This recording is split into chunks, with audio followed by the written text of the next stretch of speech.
He thought he had it all, the billion-dollar empire, the beautiful wife, and the mistress he was smuggling onto his private jet. He ordered champagne destined for St. Bart's, ready to celebrate his perfect deception. But he forgot one thing. He forgot who really owned the plane. When the airstairs locked, it wasn't the co-pilot who came on board. It was his wife. And she didn't come to cry. She came with the pilot and a contract that would destroy his life in 10 minutes flat. The world of Eleonora Vance was one of silent, screaming luxury. Their penthouse on Park Avenue didn't just overlook Central Park. It seemed to own it, the view, a personal, sprawling tapestry that changed with the seasons. Their life was a meticulously curated series of events, the Met Gala, the opening of the Davos Forum summers, in a sprawling, centuries-old villa on Lake Como. They weren't just rich, they were a dynasty. The Vances and the Sterlings, her family, had merged 2 generations ago, creating an unassailable titan of industry, Vance Sterling Global. And at the head of it, at least in the public eye, was her husband, Damien Vance. Damien was a man carved from marble and arrogance. To the world, he was a visionary. He gave interviews to Forbes and the Wall Street Journal about ethical capitalism and market disruption. He was handsome in that sharp, predatory way, with dark hair slicked back and eyes the color of a frozen lake. He wore bespoke Brioni suits and a Patek Philippe watch, the 5711, the blue-dialed model that had a waiting list a decade long. He hadn't waited. To Eleonora, he was an obligation.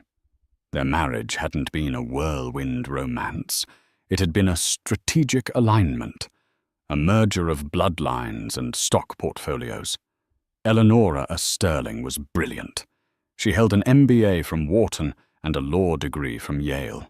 But in Damien's eyes, her brilliance was a quaint accessory, like the Graf diamonds he bought her for their 10th anniversary. He saw her as the chief operating officer of their domestic life, the perfect hostess, the elegant statue at his side, the mother to their 2 currently away at an exclusive Swiss boarding school children. He fatally underestimated her. While Damien played the role of the corporate gladiator, Eleonora, by choice, managed the family's softer assets. This was his categorization, not hers. To him, soft meant the multi-million-dollar charity foundations, the vast art collection, the property management of their global real estate, and crucially, the Vance Sterling private fleet. This was the LLC that managed their helicopters, their fleet of armored Maybachs, and their 3 private jets. Damien saw the jets as his personal taxi service. Eleonora saw them as what they were, 150 million in highly regulated, rapidly depreciating assets. She managed the maintenance schedules, the pilot's certifications, and the complex international flight registrations. She knew the call sign of every plane. The suspicion began not as a crack, but as a hairline fracture. It was a charge on one of the secondary accounts, a dinner at Per Se on a night he was supposed to be in Chicago. A $4,000 charge. Not a massive sum, but wrong. He'd claimed he ate room service at the Peninsula. Eleonora was a woman who balanced billion-dollar ledgers. A $4,000 discrepancy was an itch she had to scratch. She didn't confront him. Confrontation was messy, and Damien was a master of gaslighting. He would turn it around, make her seem paranoid jealous. "Are you tracking my expenses now? Eleonora, is your trust in me really that fragile?" No. Eleonora did what she did best. She initiated an audit. She hired Juliana Thorne, a discreet private investigator whose name was passed around the upper echelons of New York society like a secret. Juliana didn't look like a PI.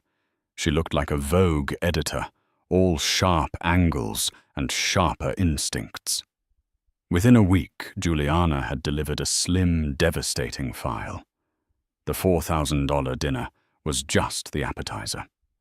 There was an apartment subleased in Soho under a shell corporation.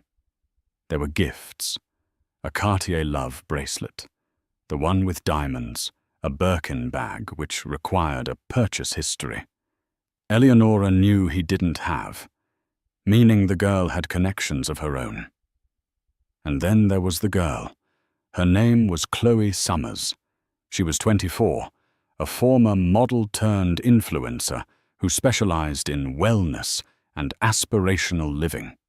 Her Instagram was a curated feed of rooftop pools, exclusive clubs, and cryptic captions about knowing your worth. She was the living, breathing cliché, the predictable, disposable choice of a man entering a midlife crisis of the ego. Eleonora felt a cold, sharp pang. It wasn't the searing jealousy of a betrayed lover. It was the icy disdain of an engineer watching a critical component fail due to a laughably simple design flaw. Damien wasn't just a cheat. He was unoriginal. The real pain came later, when Juliana's forensic accountant dug deeper. Damien wasn't just cheating on her. He was cheating her.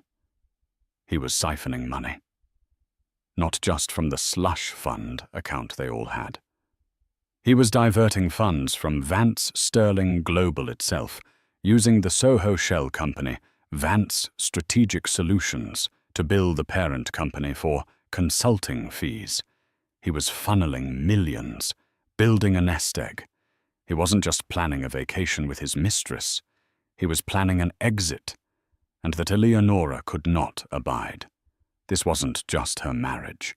This was her father's legacy, her children's birthright. This week, Damien was planning a critical business trip. "It's Zurich, darling," he'd said over breakfast, not looking up from his Financial Times. Meeting with the bankers at Credit Suisse. Utterly dull, but necessary. "I'll be gone till Sunday." He'd kissed her a dry peck on the cheek that smelled of expensive cologne and lies. That afternoon, Eleonora received a notification from her asset management dashboard. It was a flight request logged by Damien's executive assistant. Aircraft Gulfstream G650ER registration N45 Ida EV. Destination Gustav III. Airport St. Barthélemy. Passenger manifest D. Vance C. Summers. Catering request chilled Dom Perignon, rosé, caviar vegan platter for Ms. Summers. Eleonora stared at the screen. The EV in the registration number stood for Eleonora Vance. It was her jet, the one her father had gifted her when she got her pilot's license, long before Damien. He was taking his mistress on her plane to the Caribbean while claiming to be in Switzerland. And he was funding it all with stolen money. A slow, cold fire began to burn in Eleonora's chest. The shock evaporated, replaced by a crystalline, chilling clarity. He thought she was the docile, naive wife. He thought she was soft. He had no idea who he was married to. "Juliana," Eleonora said into her phone, her voice perfectly calm. "Cancel my appointments for the rest of the week. And please get me Captain Hayes on his personal line." The game was on.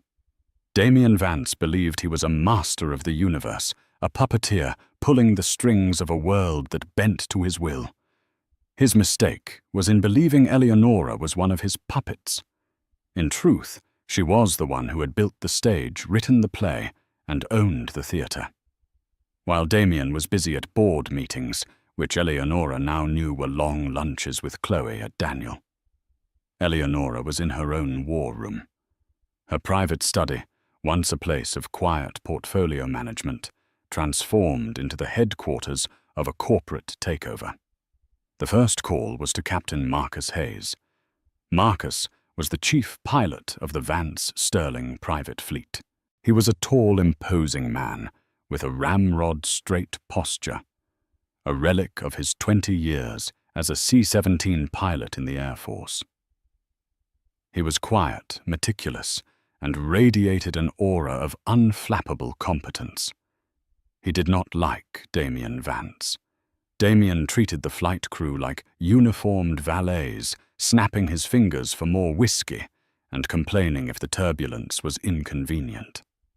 Eleonora, on the other hand, knew the names of Marcus's children. She had personally intervened when his daughter Sarah was diagnosed with a rare autoimmune disorder, ensuring the corporate insurance, which Damien's CFO had tried to fight, covered the experimental treatment 100%. Eleonora had saved his daughter's life. Marcus Hayes would fly into a hurricane for Eleonora Vance. "Marcus," she said, when he picked up his secure cell. "It's Eleonora. I need your absolute discretion and your full cooperation. It concerns Mr. Vance." There was a pause. "Mrs. Vance, you've always had both. What's the situation?" "Mr. Vance has a flight scheduled for Friday. Teterboro to St. Bart's on the G650. "Yes, ma'am. We're filing the flight plan now. A business trip, his office said." The subtle emphasis on business told Eleonora everything. Marcus already knew. He'd seen the passenger manifest. He just hadn't known what to do about it. "That flight will proceed as planned, Marcus, with one change. The passenger manifest is incorrect. Ms. Summers is not a guest. She is an unauthorized passenger on a corporate asset." "Understood. Shall I deny her boarding?" "No." Eleonora said, a new iciness in her tone. "No, I want her to board. I want them both to feel perfectly secure. You will greet them, you will have the champagne chilled, and you will prepare for takeoff." "And?" Marcus asked, sensing the other shoe. "And you will wait for my signal. I will be at Teterboro. I will be boarding the plane last. And I will be bringing the flight contract." "Mrs. Vance," Marcus said, the respect in his voice replaced by something harder, a warrior recognizing a fellow general. "It will be my distinct pleasure to command that flight. One more thing, Marcus. Can you ensure the aircraft's internal Wi-Fi is unreliable? I don't want Mr. Vance to have any external communication once we are on the move.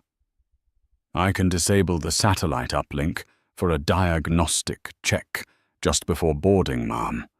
It might not come back online until we reach our destination." "Our new destination, Captain." "Yes, ma'am." With the air support handled, Eleonora moved to the financials. She and Juliana's forensic accountant, a caffeine-fueled genius named David, burrowed into the labyrinth of Damien's deception. It was worse than she thought. Vance Strategic Solutions wasn't just a vehicle for the apartment and the jewelry. It was a full-scale siphon. Damien had been using it to issue fraudulent invoices against the parent company, Vance Sterling Global. Consulting fees for the new Singapore expansion. Geopolitical risk analysis for the Dubai merger. He had billed them for $8.2 million in the last 6 months alone. The money wasn't sitting in a New York bank. It had been wired to a series of offshore accounts in the Cayman Islands and then cleverly to a private bank in Zurich. Zurich. The irony was bitter. He'd used his alibi as the destination for his stolen fortune. "He's been liquidating Eleonora," David said, pointing to a screen. "He's been slowly selling off non-core stock options, diversifying his personal portfolio away from Vance Sterling and converting it to cash and gold bullion. He's not just cheating, he's bolting. He's planning to leave you with a massive hole in the Q4 books and disappear." This was the ultimate betrayal. Not the affair, not the lies. It was the breathtaking arrogance of believing he could steal her family's legacy and that she would be too stupid and too passive to notice. He was trying to bankrupt their joint holdings to fund his new life with a 24-year-old. "David," Eleonora said, her voice dangerously quiet. "I need a full accounting of every dollar he's moved. I need the wire transfer receipts, the bank codes, and a comprehensive report on the tax implications of this fraud. Can you have that for me by Friday morning?" "Eleonora, this is a month's work." "David, you have 36 hours. David just nodded, cracked his knuckles, and ordered more coffee. Eleonora's final call was to her father, Arthur Sterling. He was the Sterling in Vance Sterling, a titan of old-world industry, now semi-retired in Palm Beach. "Eleonora, my dear, what a surprise," he boomed. "Father," she said, cutting to the chase, "I need you to call an emergency meeting of the board, and I need you to grant me your full proxy." The line went silent. Arthur Sterling was not a man for trivialities. "What's he done?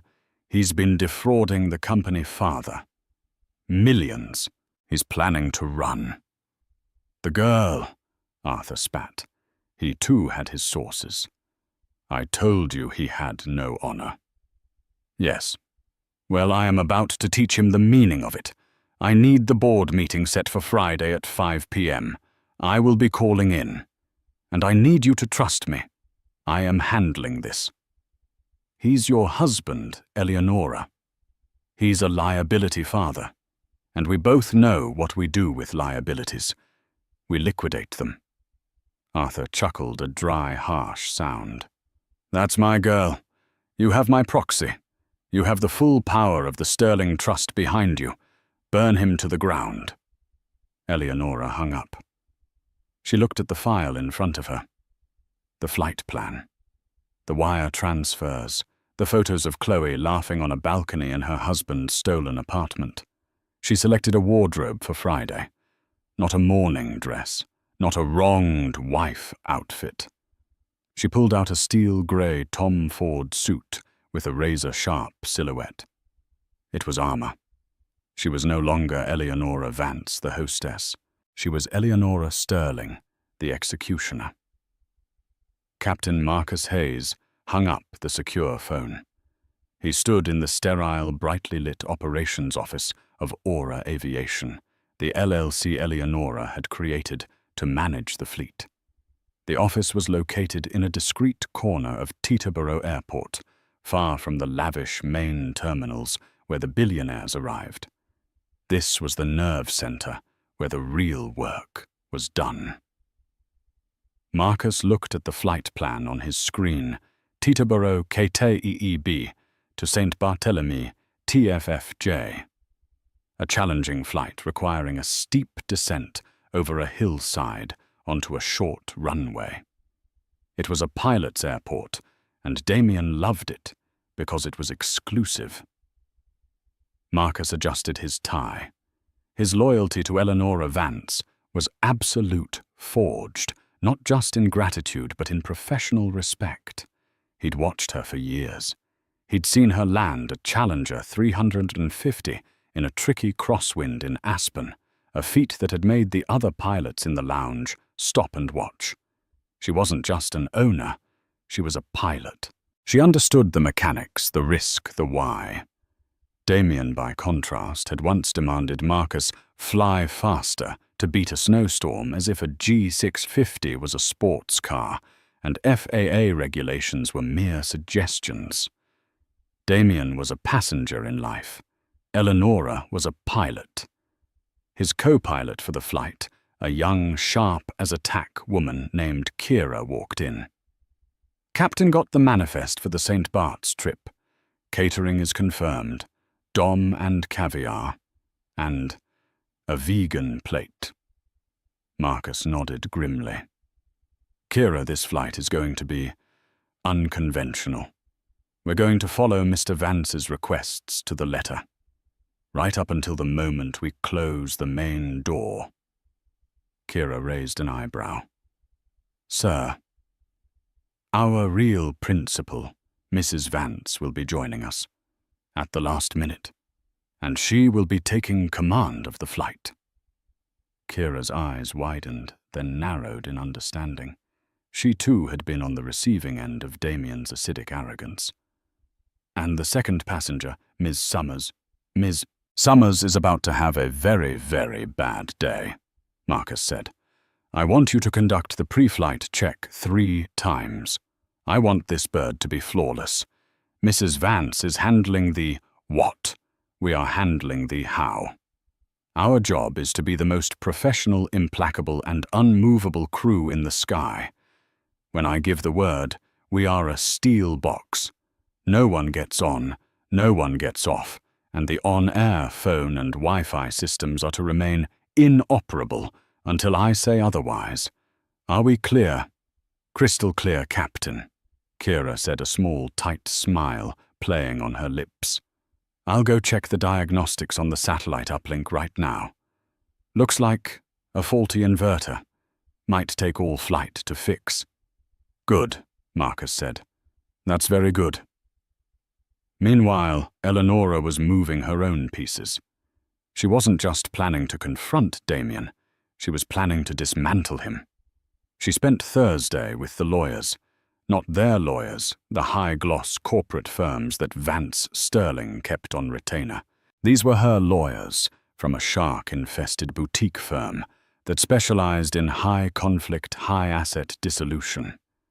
They worked for 12 hours straight, fueled by coffee and Eleonora's meticulous evidence. The goal, an emergency injunction. "We can't just freeze his personal accounts." The lead lawyer, a woman named Ms. Petrov, explained, her pen tapping a rhythm of doom on the table. "He'll claim spousal privilege, fight it, and by the time we untangle it, the money in Zurich will be in Singapore. We need to go bigger." "The board," Eleonora said. "I have my father's proxy. I control 52% of the voting shares." "When is the meeting?" "Friday 5 p.m., after I'm on the plane." "Good," Petrov said. "At 5:01 p.m. we use your new authority as acting CEO, which the board will grant you to file a corporate malfeasance lawsuit against Damien Vance and his shell company. We name him as a bad actor. That combined with this evidence of fraud will be enough for an emergency judge to issue a TRO, a temporary restraining order, freezing all assets associated with Vance Strategic Solutions and, more importantly, all accounts he's used to funnel money from the parent company. He'll be locked out. By the time he lands, he won't have a working credit card," Eleonora finished. "He won't have $1 to his name," Petrov corrected. "He'll be a defendant in a billion-dollar lawsuit, and his only assets will be the poetic on his wrist and the clothes on his back." The plan was brutal. It was beautiful. Eleonora left the law office well after midnight. She didn't go home to the empty penthouse. She checked into the Carlyle under a false name. She needed a neutral corner, a place with no memories. She ordered tea and a simple salad, and for the first time in 48 hours, she allowed herself to feel. It was not the sobbing grief she might have expected. It was a hollow, aching void. The man she had built a life with, the father of her children, was a common thief. A cheap, predictable con man, dressed in bespoke suits. She wasn't mourning the loss of her husband. He had been gone for years. She was mourning her own time, her own wasted loyalty, her own willingness to believe that their strategic alignment had contained at least a core of mutual respect. He had respected her so little he thought she was an idiot. That thought, more than any other, sealed his fate. The ache in her chest hardened. The void filled with ice. She slept for 4 hours, a deep, dreamless sleep, and woke up feeling not rested, but resolved. Friday morning, the day of departure. Eleonora's first stop was a bank vault where she retrieved the hard copies of the documents. the original LLC charter for Aura Aviation, bearing her sole signature as managing director. The articles of incorporation for the Sterling Family Trust, which she was pleased to remember, held the controlling interest in the G650ER as a non-negotiable, non-transferable family asset. Damien had signed the spousal waiver without reading it board during their pre-ENIP negotiations 15 years ago. He had given her the gun and the bullets, and then shown her exactly where to aim. She assembled the final piece, a leather-bound folio. In it, she placed the Aura Aviation Charter. 2. The Sterling Trust Ownership Contract for N450EV. 3. The actual flight contract, which listed her as the principal in command. 4. A summary of the $8.2 million in fraudulent wire transfers. 5. A printed 8x10 glossy photo from Juliana showing Damien and Chloe kissing on the balcony of the Soho apartment. She zipped the folio. She put on her suit. She looked in the mirror. The woman looking back was not a wife. She was a CEO. She was a Sterling. She got in her Bentley, not the one Damien leased, but her own, the one she'd had since law school, and drove herself to Teterboro. She didn't go to the main terminal. She went to the Aura Aviation Operations Office, where Captain Marcus Hayes was waiting his uniform, impeccable. His expression grim. "Mrs. Vance?" he said with a crisp nod. "Captain," she replied, her voice even. "Is the aircraft ready?" "She is, ma'am. Mr. Vance and his guest arrived at the signature terminal 10 minutes ago. They are boarding as we speak." "Excellent. Let them get comfortable. Let them order the champagne. Give them 5 minutes. Then you and I will walk over." "And the flight plan, ma'am?" Marcus asked. "St. Bart's." Eleonora looked out the window at the gleaming blue and white Gulfstream G650ER parked on the tarmac. Her G650. "No, Marcus," she said. "Change of plans, file a new route. Teterboro to, let's see. I need somewhere cold inconvenient, and with a good long runway. How about Omaha, Nebraska? We have a regional office there that needs an audit." Marcus almost smiled. "Omaha. Yes, ma'am. A fine choice this time of year. I'll file the new plan. They'll never know the difference until we're in the air." "Oh, they'll know," Eleonora said, picking up her leather folio. "They'll know before you even close the door."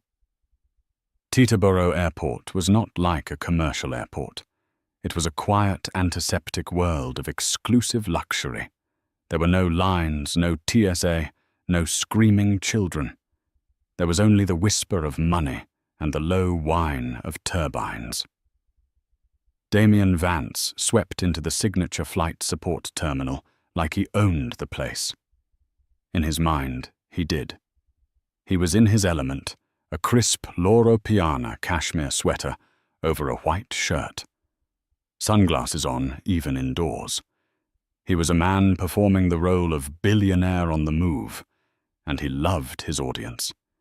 His audience of one Chloe Summers was trotting slightly behind him, trying to look as casual as he did. But she couldn't help it. Her eyes were wide, and her phone was half out of her pocket, itching to take a selfie.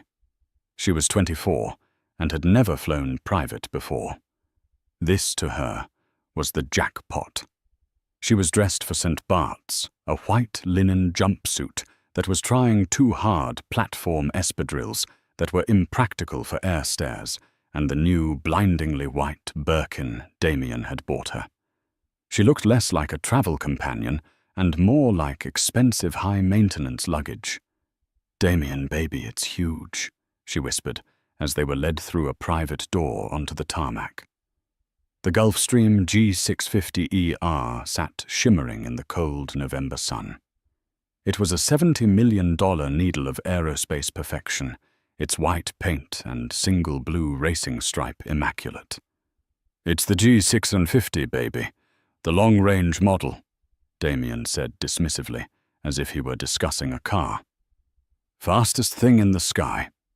Gets us to St. Bart's in time for a late lunch." A flight attendant, a calm, professional woman in her 40s, hand-picked by Marcus, greeted them at the stairs. "Welcome, Mr. Vance." "Thank you, Maria. Have the Dom Rosé chilled. We're celebrating." "Right away, sir." They boarded. The interior was a cocoon of beige, leather-polished, dark walnut veneer and brushed platinum fixtures. It was designed for 16 but configured for 8, maximizing space and luxury. There was a private stateroom in the back, a full galley, and seats that reclined into full beds. Chloe was practically vibrating. She ran a hand over the supple leather. "This is insane. It smells like a new car." "It's better than a new car, Chloe," Damien said, settling into one of the large captain's chairs. He motioned for her to sit opposite him. He unclipped his patek, a casual, obnoxious gesture, and tossed it onto the console between them. "This," he said with a grand sweep of his arm, "is freedom.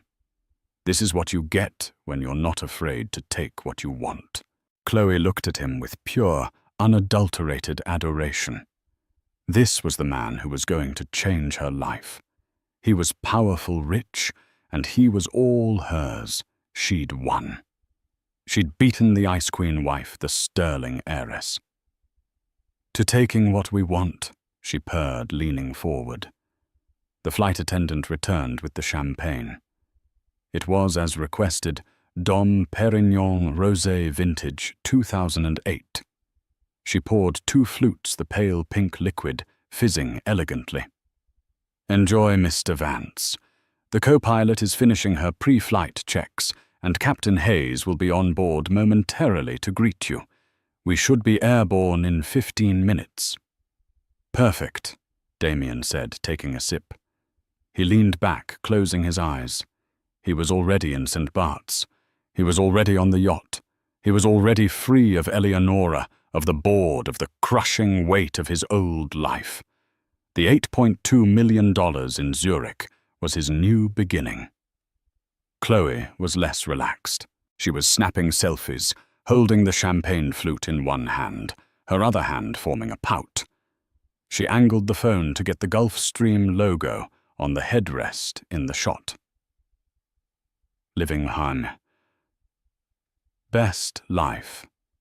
IYKYK. Private jet. She frowned. The Wi-Fi signal was absent. "Babe?" "The Wi-Fi is down," she complained. "I can't post." "Who cares?" Damien muttered, his eyes still closed. "We're going to be off the grid. That's the whole point. Put the phone away. Disconnect. Be here." Chloe pouted, but complied. She didn't like being disconnected. If a private jet trip happened and you couldn't post it on Instagram, did it even happen at all? They sat in the silent, opulent cabin for 5 minutes. The engines weren't on. The only sound was the hum of the auxiliary power unit. Damien was starting to get impatient. He hated waiting. He was about to press the call button when he heard it, the heavy thud and click of the air stair mechanism re-engaging with the fuselage. The door hadn't closed. It was being held. "What now?" he snapped, opening his eyes. Heavy, measured footsteps were coming up the stairs. Not the light step of the flight attendant. Not the quick tread of a co-pilot. "Hold the door," a voice said. A voice that did not belong. A voice that was female, clear and cold as Arctic ice. Damien sat bolt upright. He knew that voice better than his own. Chloe, confused, turned to the door. "Who is—" And then she appeared. Eleonora Vance did not storm the plane. She entered. She was framed in the doorway of the jet, a silhouette against the bright tarmac. She was wearing the steel-grey Tom Ford suit, her blonde hair pulled back in a severe, elegant chignon. She wore no jewelry except her wedding ring and a simple, cold Cartier tank watch. She looked like a CEO. She looked like an executioner. She looked terrifying. Beside her, filling the other half of the doorway, was Captain Marcus Hayes. He was in his full pilot's uniform, complete with the 4 stripes of a captain on his epaulettes. He was holding a thick, leather-bound folio. He looked as immovable as a mountain. Damien Vance's face went through 3 distinct phases in 2 seconds. 1. Shock. A complete slack-jawed inability to process what he was seeing. 2. Rage. A sudden crimson flush that started at his collar and climbed to his hairline. 3. Contempt. A sneer reforming his features as he regained his footing. Eleonora. He spat his voice a low growl. What in the hell do you think you're doing? This is a private flight. Get off my jet. Chloe was frozen. She recognized the woman from the Vogue articles, from the photos in Damien's house she'd secretly looked at. This was the wife. The real wife. And she was not supposed to be here. Chloe suddenly felt very small, very cheap, and very, very cold. Eleonora took 1 step into the cabin, her heels making a sharp, definitive click on the floor. She did not look at Chloe. She did not acknowledge her existence. The cut was so deep, so absolute, it was more insulting than any scream. Her eyes the color of a winter sky locked onto Damien's. That's where you're wrong, Damien, Eleonora said, her voice perfectly level, carrying easily through the small cabin. It's not your jet. She paused, letting the statement hang in the air, sucking all the oxygen out of the cabin. I'm here, she continued, to discuss the flight contract. She gave a small, almost imperceptible nod to Marcus. He stepped forward into the cabin and stood at parade rest, blocking the exit. The trap was set. The door was closed. The silence in the cabin was no longer luxurious. It was suffocating.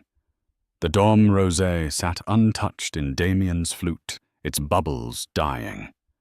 Chloe looked like a deer caught in the headlights of a platinum-plated Rolls-Royce, her face pale beneath its expensive tan.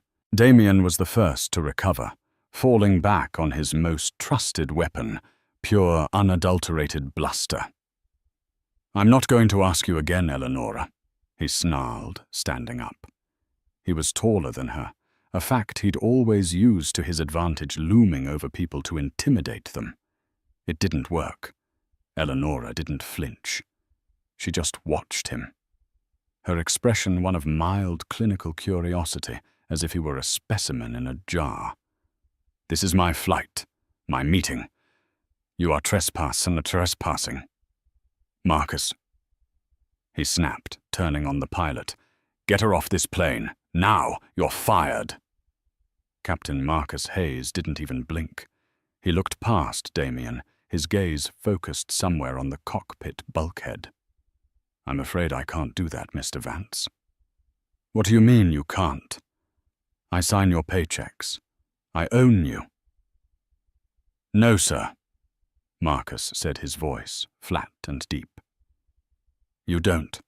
I work for Aura Aviation LLC, and my flight clearance is only authorized by the principal owner and administrator of that LLC.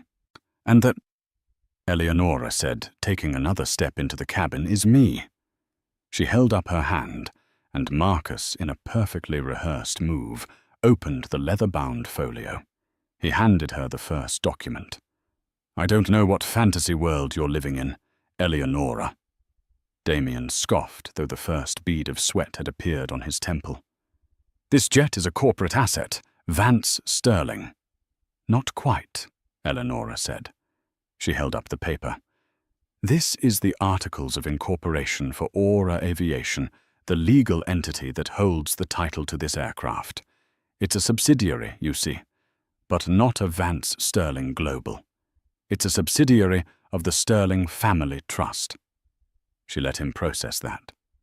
The Sterling Trust was her family's trust, the one his lawyers had tried and failed to crack during the prenup.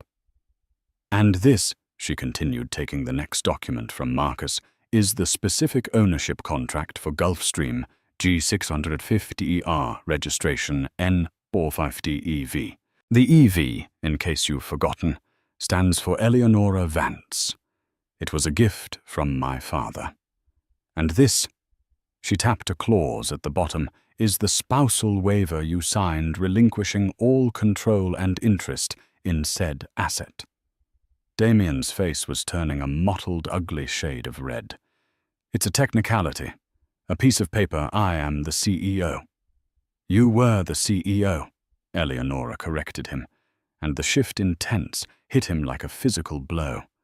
As of, well, about 2 hours ago, my father and I convened an emergency teleconference with the board. You can't do that. That's not legal.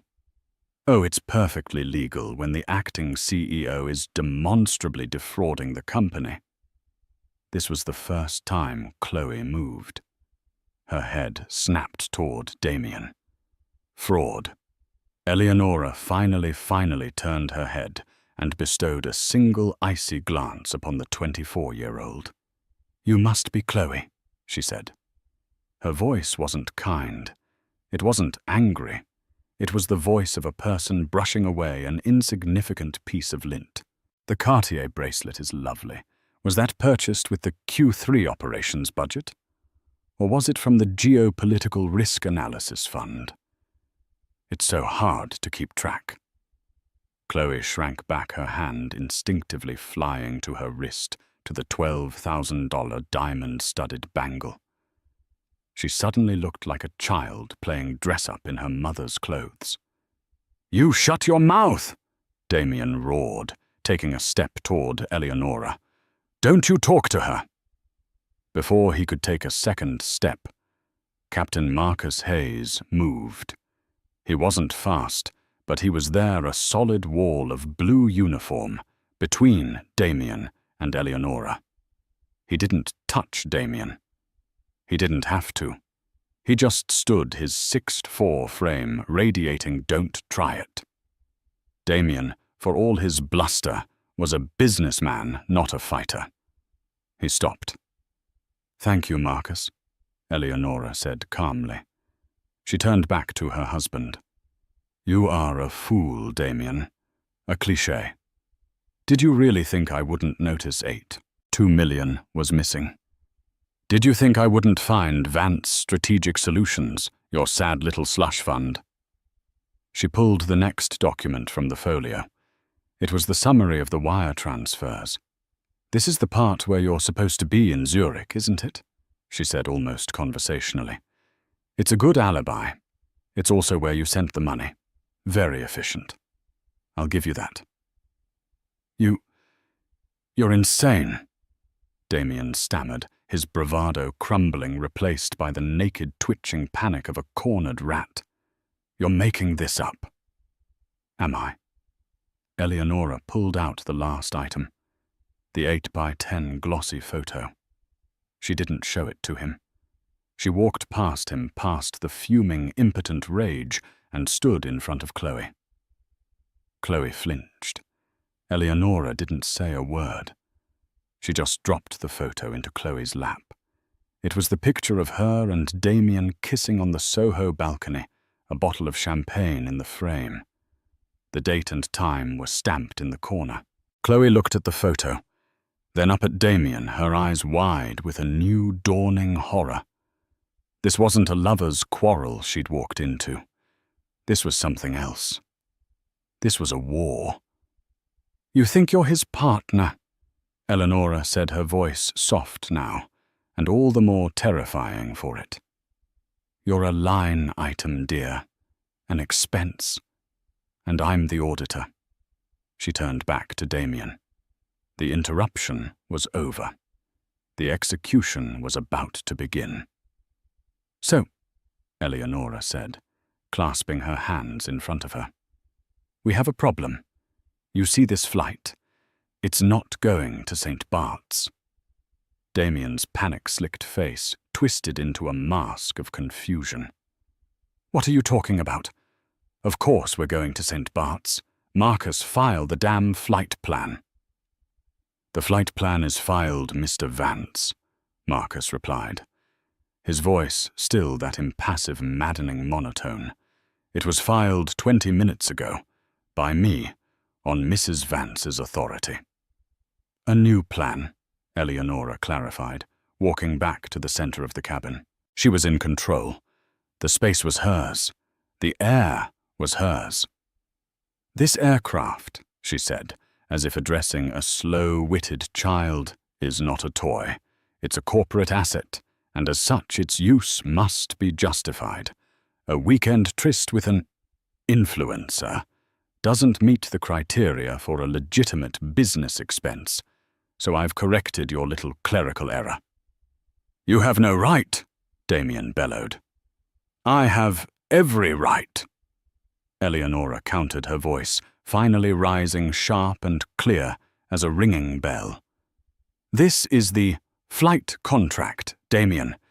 It's the charter agreement between the lessee, which you pretended to be on behalf of Vance Sterling Global, and the owner, Aura Aviation, which is me. And this contract contains clauses." Damien's face was blank. He'd never read a contract in his life. He paid people to do that. Clause 4B. Eleonora continued tapping the final document Marcus held. "Use of aircraft. Aircraft shall be used only for legitimate business purposes as defined by the parent company's bylaws." And Clause 9. Misrepresentation. Any material misrepresentation, fraudulent booking, or transport of unauthorized persons shall be considered a terminal breach of this contract. "So what?" Damien sneered. "So you fine me. Send me the bill." Eleonora let out a single, sharp laugh. It was a horrifying sound. "A terminal breach. Damien means the owner has the right to terminate the journey, impound the aircraft, and redirect it to a destination of their choosing. For inspection, for an audit." She paused, savoring the moment. "So congratulations on your trip. Captain Hayes, what is our new destination?" "Epley Airfield, Omaha, Nebraska, ma'am," Marcus said. "We have a 7-hour flight time pending air traffic. We'll be landing just in time for the legal teams to meet us." "Omaha." Damien choked out the word as if it were poison. "Omaha, Nebraska. Are you insane?" "We have a regional processing center in Omaha, Damien. You know, the one you tried to sell off last year. Well, it's the perfect place for a full on-site audit of your division's spending. I have a team of forensic accountants flying in from Chicago to meet us there. They are very excited to go over your expense reports." The color drained completely from Damien's face. Omaha. It wasn't just a place. It was a symbol. It was mundane. It was humiliation. It was the end of his glamour and the beginning of his consequences. Chloe finally found her voice. It was high and trembling. "Omaha. I'm not going to Omaha." Eleonora turned to her, her patience finally snapping. "You will go, wherever this plane takes you, Ms. Summers. Or you can get off, right now."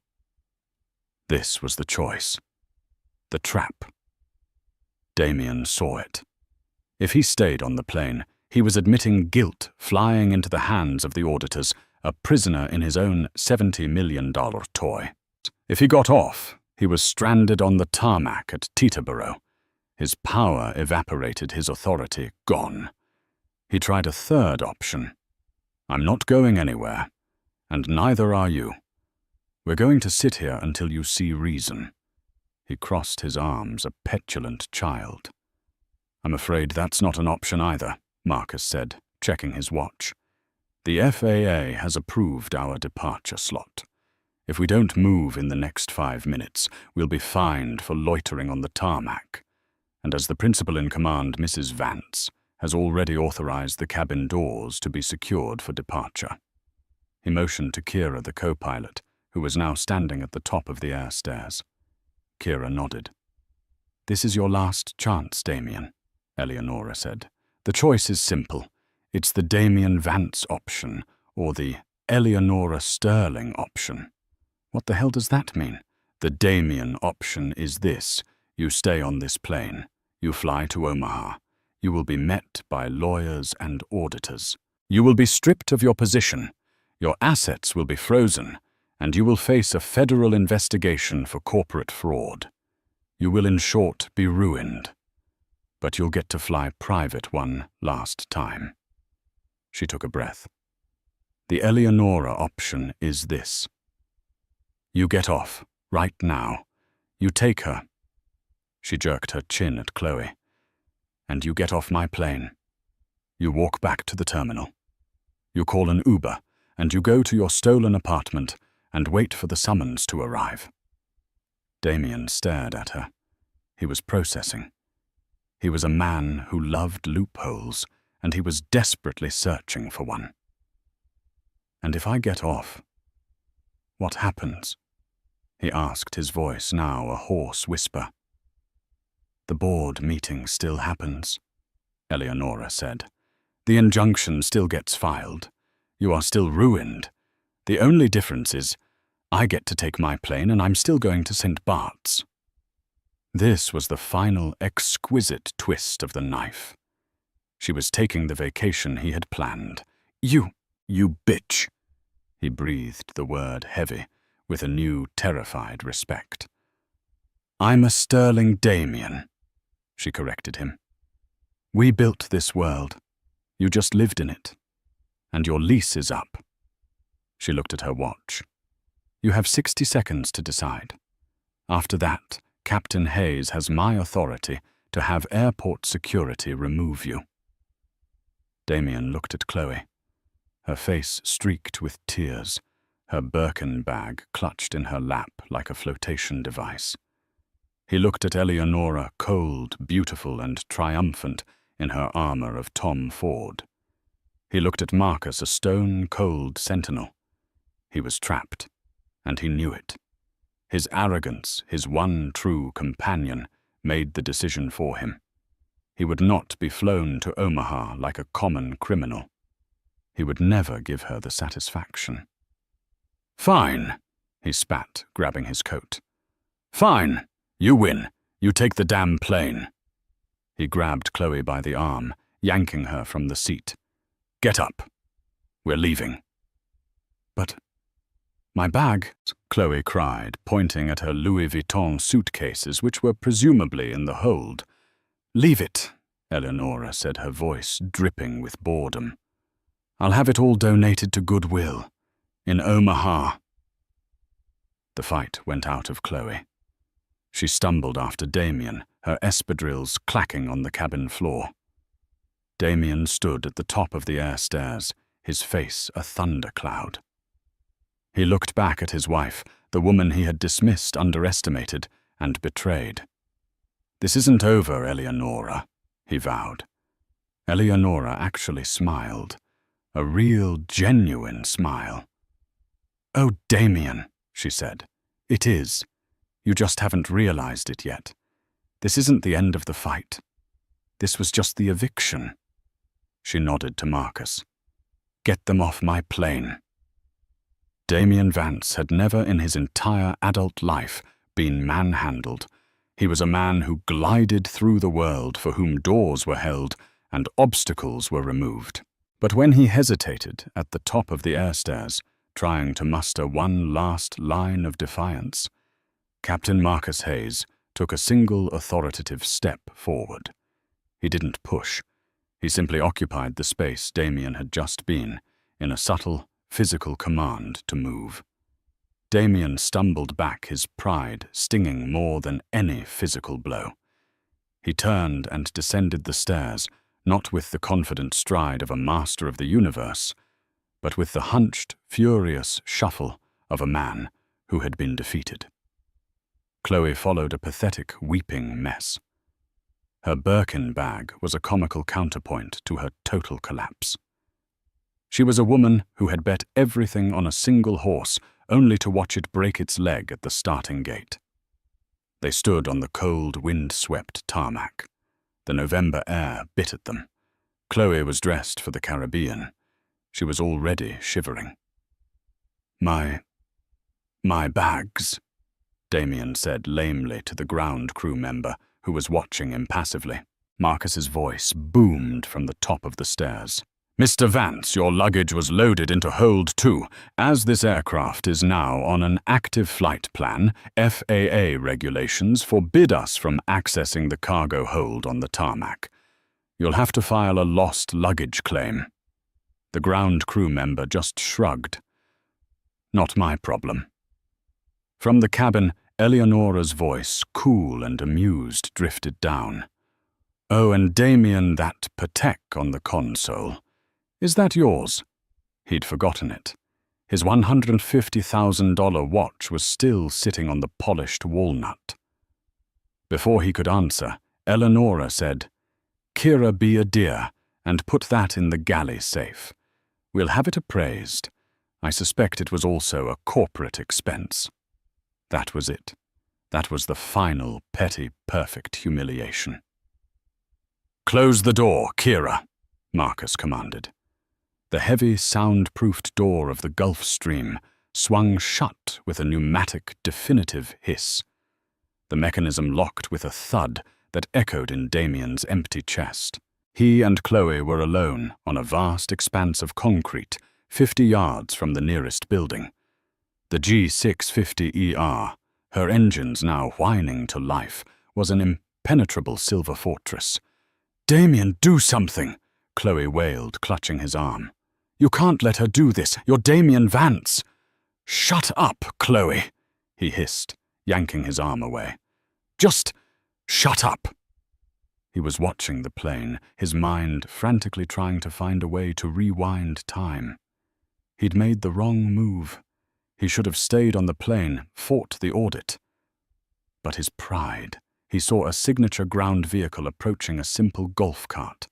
It pulled up, and the driver, another impassive face, just looked at them.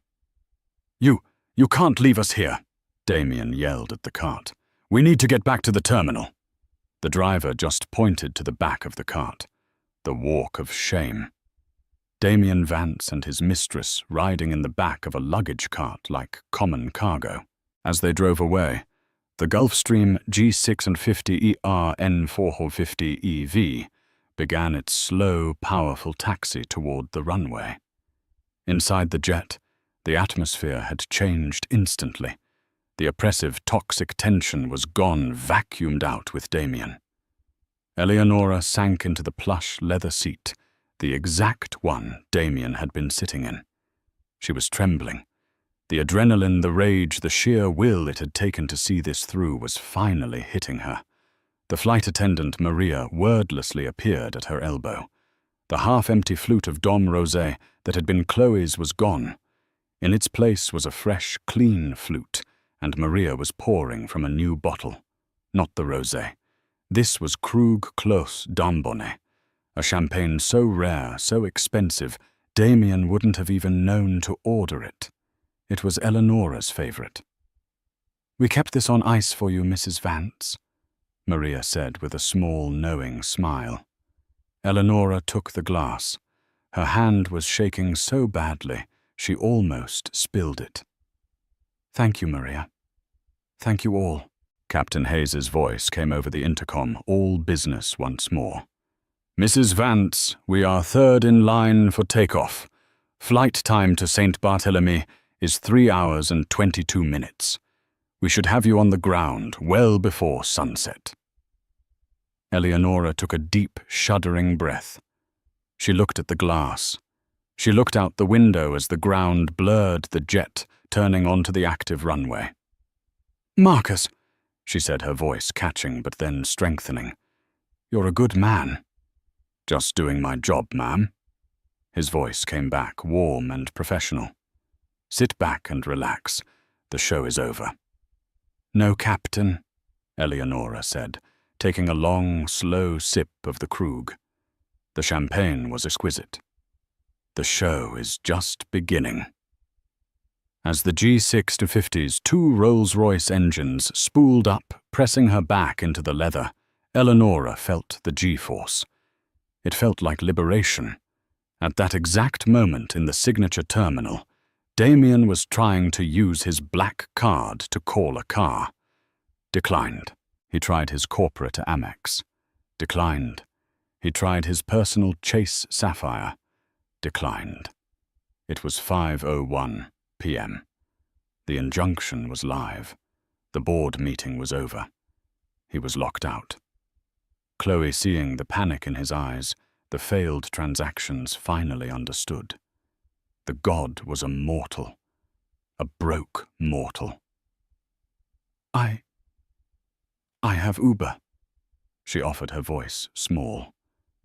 Damien didn't even look at her.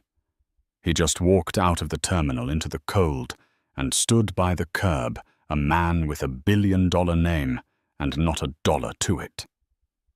While Eleonora's jet climbed to 41,000 feet, slicing through the stratosphere, Damien's world was collapsing on a cold concrete curb. His corporate Amex declined. His personal black card declined. It was 5:01 p.m. The injunction was live. Chloe, her face a mask of tear-streaked terror, finally got an Uber on her own account. The ride to the Soho apartment was a silent 45-minute funeral.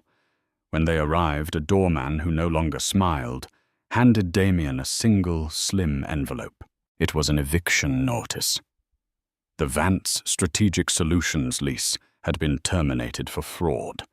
He was to vacate in 24 hours. Tucked inside was a second, smaller note on Eleonora's personal stationery delivered by messenger. With it was a cheap, prepaid track phone. "I've deactivated your other lines," it read. "You'll need this to call a lawyer. E." The sheer, calculated pity of it was the final crushing blow. Chloe, seeing the eviction notice and the burner phone, finally understood. The god was a mortal, a broke one. "You stupid, stupid man!" she shrieked, her adoration instantly curdling into contempt. "She beat you, grabbing her Birkin."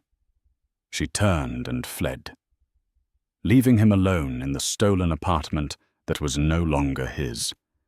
He was a king with no crown, no castle, and not even $1 for a taxi. 3 hours later, the G650ER touched down on the St. Bart's runway, a perfect, smooth landing. The warm, humid Caribbean air greeted Eleonora as she stepped onto the tarmac, the sun a blaze of orange and purple. A private car whisked her to a secluded villa overlooking the ocean. She walked out onto the terrace, kicked off her heels and unpinned her hair. Her phone, silent until now, buzzed. It was a text from her father. "Assets frozen. He's been terminated.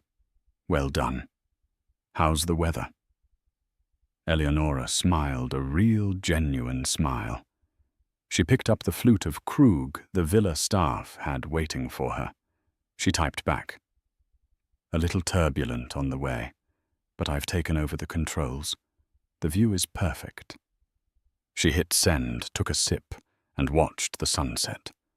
She had lost a husband, but she had reclaimed her plane, her company, and her name. She hadn't just won. She had reigned. And just like that, the empire changed hands at 40,000 feet. Eleonora proved that the best revenge isn't just living well, it's taking back everything. What did you think of her power move? Was Damien's humiliation on the tarmac enough? Or should Chloe have faced more? We all know someone who's been underestimated like Eleonora. And this story is for them. If you love drama, karma, and stories where the strong woman wins, then you need to be here. Hit that like button if you were cheering for Eleonora. Don't forget to subscribe and ring that bell so you never miss a story of justice being served. Share this video with someone who needs to see that the trophy wife always has the sharpest claws. See you in the next story. Baby calls the millionaire. Daddy on sight, shocking everyone. His wife are left speechless. The chandeliers sparkled like captured starlight, their soft glow cascading over the room filled with New York's elite. The charity gala was in full swing, a symphony of clinking glasses, low murmurs, and bursts of laughter echoing against the grand marble walls. Clara Hart adjusted the neckline of her simple black dress for the 10th time, hoping it masked the faint tremor in her hands. This was the kind of event where appearances were everything, and she was determined to blend in, even if her heart pounded with nerves. "Stay close, Jamie," she murmured, glancing down at her 3-year-old son, who clutched a toy truck as if it were his lifeline. The gala wasn't meant for children, but circumstances had conspired against Clara that evening. Her babysitter cancelled last minute, leaving her with no choice but to bring Jamie along. She dressed him in his best tiny dress shoes, a crisp white shirt, and a clip-on tie that he kept tugging at. Despite her reservations, Jamie had been on his best behavior, his wide brown eyes scanning the room with unfiltered curiosity. Clara exhaled and adjusted the clipboard in her hands. As the event planner for the gala, she had coordinated every detail, the floral arrangements, the seating charts, even the exclusive wine selection. Yet now, amidst a sea of designer gowns and tailored suits, she felt like an outsider. These were people who never had to choose between groceries and rent. People who would never understand her quiet battle to rebuild a life for her son after being abandoned by someone she thought she could trust. A sudden burst of laughter drew her attention to the center of the room. Standing there, commanding the space with a quiet authority, was Alexander Blake. His tailored navy suit fit perfectly, as though the fabric itself had been crafted to obey him. Alex had a presence that couldn't be ignored, tall, broad-shouldered, with striking blue eyes that carried an air of mystery. Clara recognized him from the event's promotional materials. The elusive CEO of Blake Enterprises and tonight's headline donor, Clara quickly averted her gaze, focusing instead on checking her clipboard. This wasn't the time to be starstruck. Still, she couldn't help but notice how even the most influential guests gravitated toward Alex, their laughter a little louder, their smiles a little brighter in his orbit. His grandmother, Eleanor Grant, was seated nearby, her silver hair styled elegantly, a glass of champagne resting lightly in her hand. She watched Alex with a faint, knowing smile that sent a shiver down Clara's spine. "Mommy?" Jamie's small voice broke her thoughts. "Yes, sweetheart." Clara crouched to meet his gaze. Jamie pointed toward the dessert table, where an elaborate display of chocolate sculptures towered over trays of delicate pastries. "Can I have one?" "After dinner," Clara said softly, brushing a curl off his forehead. "Just a little longer, okay?" Jamie nodded, his lip jutting out in a pout before he wandered a few steps away, captivated by the room's grandeur. Clara rose to her feet, her eyes scanning the crowd for any signs of trouble. She had just begun to relax when a sharp gasp pierced the air. "Daddy!"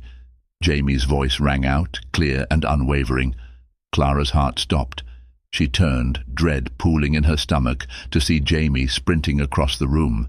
Her eyes widened in horror as he stopped in front of Alexander Blake, clutching his leg with a familiarity that made her cheeks burn. The room seemed to freeze. Conversations halted mid-sentence. Heads turned, and Clara felt every set of eyes land on her son. Alex looked down, his brows furrowing as he regarded Jamie with a mix of confusion and disbelief. "Jamie," Clara's voice trembled as she hurried forward, her heels clicking against the polished floor. She reached them, scooping Jamie into her arms, her face hot with embarrassment. "I'm so sorry, Mr. Blake. He must have mistaken you for someone else." Alex's expression softened slightly, though his piercing gaze didn't waver. "It's all right," he said, his voice low and steady. Jamie tilted his head, studying Alex with innocent wonder.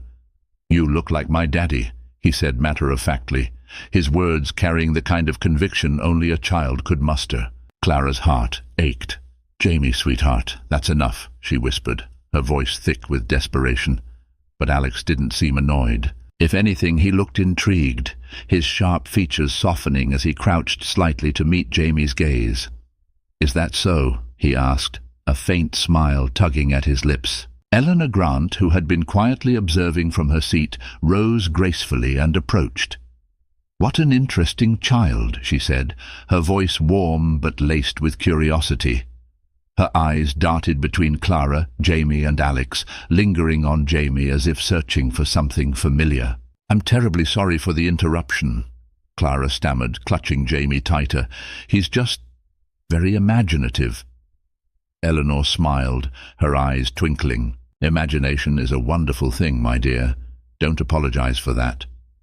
Alex straightened, his expression unreadable as he glanced at Clara. "It's not a problem," he said simply.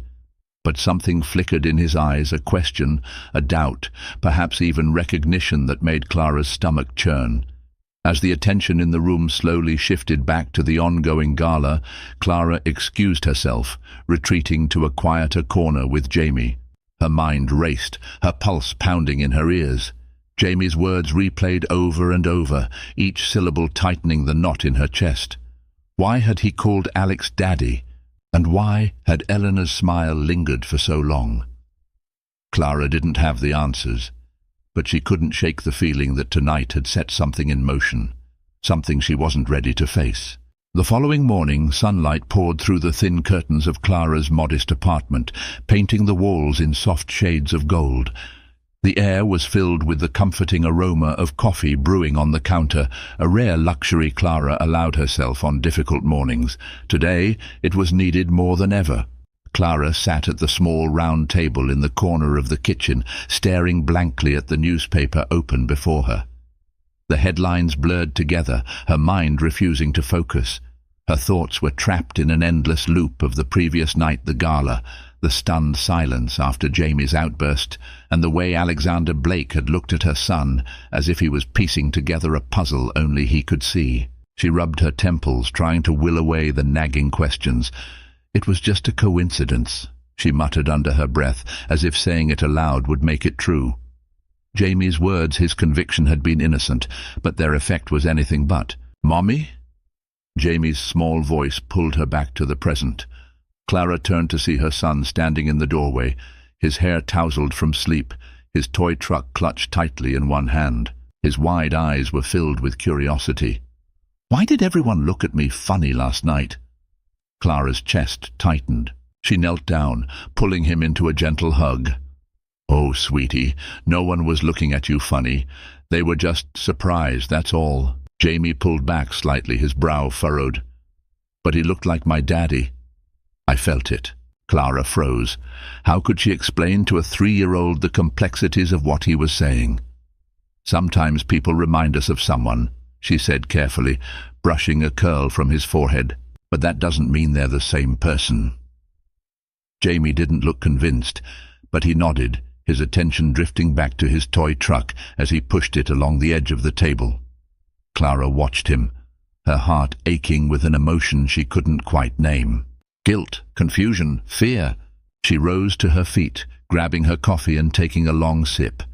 The bitter warmth steadied her, but her thoughts remained restless.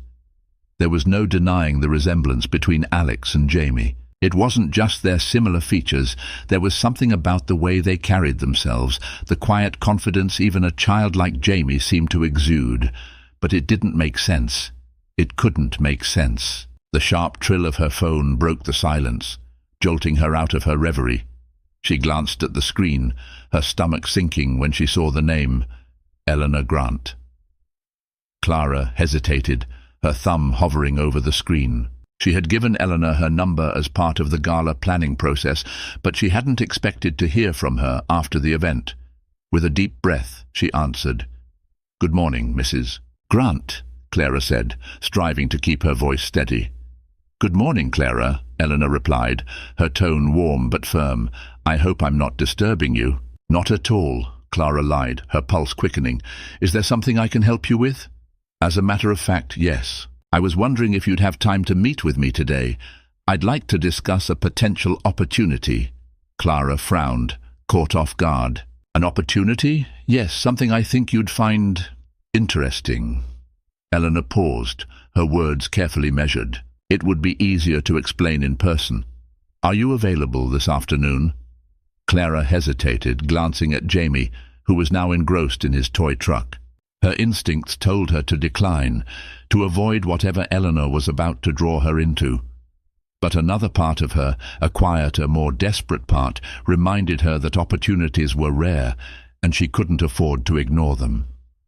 "Yes," Clara said finally. "I can meet this afternoon." "Wonderful. I'll send a car to pick you up at 2. I look forward to seeing you." The call ended, leaving Clara standing in the middle of her kitchen, her coffee forgotten in her hand. She couldn't shake the feeling that she was stepping into something far more complicated than she realized. At precisely 2 o'clock, a sleek black car pulled up in front of Clara's apartment building. She adjusted her coat and smoothed her dress, casting one last glance at Jamie, who was safely in the care of her neighbor, Mrs. Higgins. "Be good, okay?" she said, kissing the top of his head. "I will, Mommy," Jamie replied, giving her a bright smile that steadied her nerves. The car ride was silent except for the soft hum of the engine. Clara tried to focus on the passing cityscape, but her thoughts kept returning to Eleanor Grant. There was a weight to the older woman's presence, a sharpness in her gaze that made Clara feel as though she were being carefully studied. The car stopped in front of an elegant townhouse, its facade pristine and unassuming. The driver opened her door, and Clara stepped out, clutching her bag tightly. Eleanor greeted her at the door, her smile warm but tinged with something Clara couldn't quite place. "Thank you for coming, Clara," Eleanor said, leading her into a sunlit sitting room, adorned with tasteful antiques and vibrant paintings. A tea tray was set on the low table, steam curling from delicate porcelain cups. "Please, sit," Eleanor said, gesturing to a plush armchair. Clara obeyed, her unease growing with each passing moment. Eleanor poured tea with practiced ease, her movements deliberate. When she finally spoke, her voice was calm, but carried an undercurrent of urgency. "I wanted to talk to you about Jamie." Clara's heart skipped a beat. "Jamie?" "Yes," Eleanor said, setting down the teapot and meeting Clara's gaze. "He's an extraordinary child, Clara. Intelligent, confident, and remarkably familiar." Clara's grip on her teacup tightened. "I'm not sure what you mean." Eleanor leaned forward slightly, her eyes sharp and probing. "You may not realize it, but Jamie bears a striking resemblance to Alexander as a child. It's uncanny." Clara's stomach churned. She opened her mouth to respond, but Eleanor raised a hand to stop her. "I don't mean to alarm you," Eleanor said gently, "but I believe there's more to this connection than coincidence, and I think you owe it to yourself and to Jamie to find out the truth." Clara's pulse thundered in her ears. "The truth? What truth?" She wanted to deny it, to dismiss Eleanor's words as nonsense, but deep down, a small, terrified part of her wondered if Eleanor was right. And if she was, what would that mean for her and Jamie? The afternoon sunlight poured through the wide windows of the townhouse's sitting room, casting a golden glow that did little to soothe Clara's growing anxiety. Eleanor Grant sat across from her, poised and collected, her piercing gaze unyielding yet oddly compassionate. Clara placed her teacup back onto the saucer with deliberate care, her hands trembling slightly. "Mrs. Grant, I'm not sure I understand what you're suggesting." Eleanor tilted her head, her silver hair catching the light. "I think you understand more than you're willing to admit, my dear," she said, her voice calm but unyielding. "Children don't often mistake strangers for their parents." Jamie's reaction last night wasn't ordinary. Clara's heart raced, her mind scrambling for an explanation that didn't lead to the conclusions Eleanor was drawing. He's just a child. He doesn't know what he's saying. And yet, Eleanor continued, folding her hands neatly in her lap, he was so certain, wasn't he? The way he looked at Alex. She paused, letting her words linger like a faint echo. It was as though he recognized something, someone deep within him. Clara's breath hitched, and she shifted uncomfortably in her chair. With all due respect, Mrs. Grant, I don't see how this is relevant. Jamie has never met Alexander before last night. There's no connection. Eleanor's lips curled into a faint smile, but it wasn't one of amusement. It was the kind of smile that carried the weight of knowing, a quiet certainty that made Clara's skin crawl. Perhaps not consciously, Eleanor said, but life has a way of weaving connections even when we're unaware of them. Clara's throat tightened. She felt cornered, exposed, as though Eleanor could see right through her. "Why are you telling me this?" she asked, her voice barely above a whisper. Eleanor leaned forward, her expression softening. "Because I believe the truth has a way of revealing itself, whether we want it to or not. And when it does, it's better to face it with clarity and courage." The car ride back to Clara's apartment was suffocatingly quiet. The driver had offered a polite nod as she stepped into the sleek vehicle, but Clara barely noticed. Her mind raced, replaying Eleanor's words over and over, each one cutting deeper than the last. She tried to reason with herself, to shove the doubts and fears back into the corners of her mind where they belonged. But every time she thought she'd succeeded, Jamie's voice echoed in her memory, "You look like my daddy." It wasn't just the words. It was the way he'd said them with such certainty, such conviction, as if it was a truth he'd known all along. By the time the car pulled up in front of her building, Clara's nerves were frayed. She thanked the driver and stepped out, gripping her bag tightly as she climbed the stairs to her apartment. She paused outside her door, her fingers hovering over the handle as she took a deep, steadying breath. Inside, Jamie's laughter greeted her, a bright, carefree sound that momentarily eased the weight on her chest. Mrs. Higgins, her elderly neighbor, looked up from the couch where she was reading a storybook to Jamie. "He's been an angel," Mrs. Higgins said, smiling warmly. "Did everything go all right?" Clara forced a smile, nodding. "Yes, thank you for watching him." Once Mrs. Higgins left, Clara knelt down to Jamie's level, brushing a stray curl from his forehead. "Did you have fun with Mrs. Higgins?" she asked, her voice soft. Jamie nodded enthusiastically. "She read me a story about a bear." "Can we get a bear, Mommy?" Clara chuckled despite herself. "I don't think a bear would fit in our apartment, sweetheart." Jamie giggled, but the sound faded quickly as his gaze turned serious. "Mommy, why are you sad?" The question caught Clara off guard. "I'm not sad," she said quickly, but Jamie tilted his head, studying her with an intensity that reminded her too much of Eleanor's piercing gaze. "You look like you're thinking a lot," Jamie said, frowning slightly. "Is it about the man at the party?" Clara's stomach twisted. "What do you mean?" Jamie shifted, clutching his toy truck tightly. "The man who looked like my daddy. Are we going to see him again?" Clara's throat tightened, her emotions threatening to overwhelm her. "Jamie, listen to me," she said, placing her hands gently on his small shoulders. "I need you to stop saying that, okay? He's not your daddy." Jamie's brow furrowed. "But he feels like my daddy." Clara closed her eyes, her heart aching at his words. "Sweetheart," she whispered, pulling him into a hug. "Sometimes things aren't as simple as they seem. But I promise, I'll always be here for you. You and me, we're a team, remember?" Jamie nodded against her shoulder, his tiny arms wrapping around her neck. "I love you, Mommy." "I love you too," Clara whispered, her voice thick with emotion. That night, after Jamie had fallen asleep, Clara sat at the small desk in the corner of her bedroom, a stack of papers spread before her. Most were bills, reminders of the ever-present weight of her financial struggles. But among them was something else, an old photograph, its edges worn and faded. The photo showed a younger version of herself, smiling brightly as she stood next to a man with dark hair and a charming grin. His arm was draped casually around her shoulders, and his eyes sparkled with mischief. James Rowland. Clara traced the edges of the photo with her finger, her stomach twisting with a mix of anger and sadness. James had been her first love, her brightest hope and her greatest betrayal. He had disappeared before Jamie was born, leaving behind nothing but broken promises and a hollow ache that Clara had spent years trying to fill. But now, doubts crept in like shadows, their whispers growing louder with every passing moment. Could it be possible?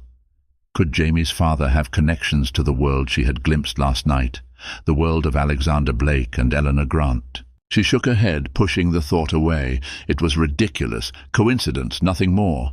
But as she stared at the photo, her resolve wavered. Deep down, Clara knew she wouldn't find peace until she uncovered the truth. The next morning dawned quietly, the faint hum of the city waking beyond Clara's window. She stood in the kitchen, her fingers loosely clutching a cup of tea that had long since gone cold. Her eyes were fixed on the photo of James Rowland she had placed on the counter, her thoughts tangled in a web of questions she didn't know how to untangle. The memories felt so close, as if she could reach out and touch them, the excitement of her whirlwind romance with James, the promises they had made late at night when the world was quiet, and the heartbreak that followed when he vanished, leaving her pregnant and alone. But now there was a new layer to those memories, a shadow cast by Eleanor's words and Jamie's unwavering conviction. Clara sighed, placing the untouched tea in the sink and glancing at the clock. It was still early, and Jamie wouldn't wake for another hour. She could use the time to clear her head, but her restless thoughts wouldn't allow it. Instead, she found herself reaching for her phone, her fingers hesitating over the screen before she typed James Rowland's name into a search engine. The results were sparse, mostly outdated profiles, a few scattered mentions in obscure articles, and nothing that offered clarity.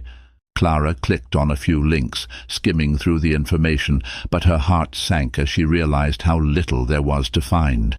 It was as though James had disappeared not just from her life, but from the world itself. She leaned back in her chair, rubbing her temples. This was getting her nowhere. Maybe Eleanor was wrong. Maybe Jamie's resemblance to Alex was just a coincidence, a trick of genetics and imagination. But what if it wasn't? By mid-morning, Clara had pushed the photo of James back into the drawer and focused on keeping Jamie entertained. They spent the morning at the park, Jamie racing around the playground while Clara watched from a bench, her thoughts still clouded. The laughter of children echoed around her, but her mind was elsewhere, replaying the events of the gala and Eleanor's carefully chosen words. "Mommy, look!" Jamie's excited shout snapped her out of her reverie. She looked up to see him standing at the top of the slide, waving proudly before he slid down with a triumphant laugh. Clara smiled, the sight of his joy momentarily easing the tension in her chest. Jamie was her world, her reason for everything. Whatever uncertainties lay ahead, she knew she had to protect him above all else. Later that afternoon, as Jamie napped, Clara found herself pacing the small living room. The weight of the unanswered questions had grown unbearable, and she couldn't shake the feeling that she needed to act. Her fingers itched to call Eleanor, to demand answers, but she knew that wasn't the right approach. Eleanor was shrewd, and Clara didn't want to give away her own uncertainties until she knew more. Instead, she reached for her laptop, pulling it onto the coffee table and opening it with a determined breath. If James had vanished, then perhaps she needed to start with Alex. She hesitated only briefly before typing his name into the search bar, Alexander Blake. The search results flooded the screen, a testament to Alex's prominence. Articles about his leadership at Blake Enterprises dominated the first page, alongside photos of him at various events. Clara clicked on one of the articles, her eyes scanning the text for anything that might stand out. Alexander Blake, the article began, CEO of Blake Enterprises, has long been known for his innovative leadership and philanthropic efforts. At only 34 years old, he has transformed his family's real estate empire into a global powerhouse. Clara skimmed past the details of his professional achievements, her focus narrowing on his personal background. Her breath caught as she read about his parents, his mother, who had left the family when Alex was young, and his father, who had passed away several years ago. The article didn't go into detail, but it mentioned a strained relationship between Alex and his late father. She leaned back, her mind racing. The timeline fit. If Alex's father had been involved with James Rowland in any way, it might explain the resemblance Jamie bore to Alex. But the pieces still didn't add up. Why would James have disappeared? And why would Eleanor take such an interest in Jamie? Clara shook her head, closing the laptop with a frustrated sigh. She was chasing shadows, grasping at connections that might not even exist, but as much as she wanted to let it go, she couldn't ignore the nagging feeling that she was on the edge of something important. That evening, Clara found herself staring at the same worn photograph of James. The questions swirled in her mind, each one more insistent than the last. She thought of Alex, of Eleanor, of Jamie's words at the gala. There was a connection, there had to be, and she was determined to find it. She picked up the photo, her fingers brushing over the image of James's face. "Who are you, really?" she whispered, her voice barely audible. The room was quiet, the only sound the soft hum of the refrigerator. Clara's resolve hardened. If no one else would give her answers, she would find them herself, for Jamie, for their future. As she placed the photo back in the drawer, she made a decision. Tomorrow she would visit Blake Enterprises. She didn't know what she would find, or how she would even get past the receptionist, but she couldn't let this go. The truth was out there, and she was going to uncover it no matter the cost. The imposing skyscraper that housed Blake Enterprises loomed before Clara like a monolith, its glass facade reflecting the city skyline and the clouds drifting lazily above. She tightened her grip on her bag, her pulse quickening as she stood at the base of the building, craning her neck to take in its sheer height. This was a world she had never dared to step into, a world of polished floors, sharp suits, and power that echoed in every corner. Jamie's small hand tugged on hers, grounding her momentarily. "Mommy, is this where the man lives?" Clara knelt to meet his wide-eyed gaze, forcing a smile she didn't feel. "No, sweetheart. This is where he works. But we're not here to see him, okay? I just need to ask some questions." Jamie nodded solemnly, clutching his toy truck close to his chest. His presence both comforted and unsettled Clara. She hadn't wanted to bring him, but finding a sitter last minute had proven impossible. Now, as she stood on the precipice of confronting a man who might upend their lives, she wondered if she should have waited, if this was even a good idea at all. Taking a deep breath, she stood and led Jamie through the revolving doors into the pristine lobby. The air was cool and smelled faintly of fresh flowers, likely from the extravagant arrangements positioned near the marble reception desk. Everything about the space screamed wealth and exclusivity, and Clara felt her nerves tighten under the weight of it all. She approached the receptionist, a polished woman in a sleek black suit, her hair pulled back into a neat bun. The woman's eyes flicked briefly to Jamie before settling on Clara with a practiced, neutral expression. "Good morning," Clara began, her voice steady despite the butterflies in her stomach. "I was hoping to speak with Mr. Blake. Is he available?" The receptionist arched a brow, her fingers hovering over the keyboard in front of her. "Do you have an appointment, ma'am?" Clara hesitated. "No, but it's urgent. I'm afraid Mr. Blake doesn't take walk-ins," the woman said briskly, her tone polite but firm. "If you'd like, I can connect you with his assistant to schedule an appointment." Clara opened her mouth to protest, but before she could speak, a familiar voice cut through the air. "Miss Hart." Clara turned sharply, her heart skipping as she saw Eleanor Grant approaching from across the lobby. The older woman was impeccably dressed, her sharp eyes flicking briefly to Jamie before settling on Clara with a mix of surprise and amusement. "What a pleasant surprise," Eleanor said, stopping a few steps away. "What brings you here?" Clara swallowed, her carefully rehearsed response evaporating under Eleanor's piercing gaze. "I needed to speak with Mr. Blake," she managed, her voice faltering. "It's important." Eleanor's lips curved into a faint smile. "I see." She glanced at the receptionist, who was now watching the exchange with open curiosity. "That won't be necessary," Eleanor said, her tone leaving no room for argument. "Miss Hart is with me." The receptionist nodded quickly, and Eleanor turned back to Clara, gesturing toward the elevators. "Shall we?" The elevator ride was silent except for the soft hum of the machinery. Jamie clung to Clara's leg, his toy truck clattering against the polished floor with every shift of his weight. Clara's mind raced, her earlier confidence now unraveling under Eleanor's calm demeanor. When the elevator doors slid open, Clara was greeted by a spacious office floor, its modern design bathed in natural light. Floor-to-ceiling windows offered sweeping views of the city, and the faint sound of phones ringing and keyboards clicking filled the air. "This way," Eleanor said, leading Clara and Jamie down a sleek hallway lined with abstract art. At the end of the hall was a large set of double doors, slightly ajar. Eleanor pushed them open, revealing an expansive office. Alexander Blake stood by the windows, his back to them as he spoke into his phone. His tall frame was silhouetted against the sunlight, his posture rigid yet commanding. Clara's breath caught as she took him in, her nerves tightening like a coil. "Alex," Eleanor said, her voice cutting through the room with ease. "You have visitors." Alex turned, his sharp blue eyes narrowing slightly as they landed on Clara and Jamie.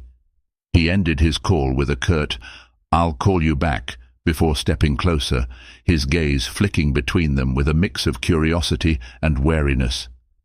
"Miss Hart," he said, his tone measured. "This is unexpected." Clara swallowed, feeling the weight of his scrutiny. "I know. I'm sorry for showing up like this, but I needed to speak with you." Alex's gaze shifted to Jamie, who was now peeking out from behind Clara's leg. A flicker of something recognition perhaps passed through his eyes before he returned his attention to Clara. "About what?" Clara hesitated, her carefully rehearsed words suddenly feeling inadequate. I think there might be a connection between our families," she said finally, her voice trembling. "And I think it's important we figure out what that connection is." Alex's expression didn't change, but his jaw tightened slightly. "A connection," he repeated, his tone guarded. "What kind of connection?" Clara glanced at Jamie, who was now staring at Alex with wide, curious eyes. She took a deep breath, her heart pounding. "I think you might know someone from my past," she said carefully.